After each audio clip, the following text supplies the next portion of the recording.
Kevin Kiambao, small forward from De La Salle Green Archers. You're watching Hoopex Basketball.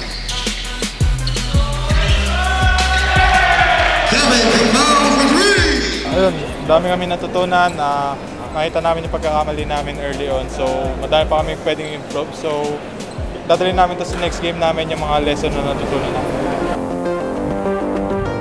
Tanong lang namin na what's with the recent change of numbers from 17 to 28? First sa La Salle, number 17 is dahil kay Macardona, kay Kuya Macardona. So before nung nasa high school ako, 28 talaga ako. So na-inspire kasi ako kay Kuya Mac yung kwento niya, kaya ako nag-17 and then yun, bumalik ako sa 28 ngayon kasi memorable na sa akin yung number 17 dahil isa nagawa ko sa last season.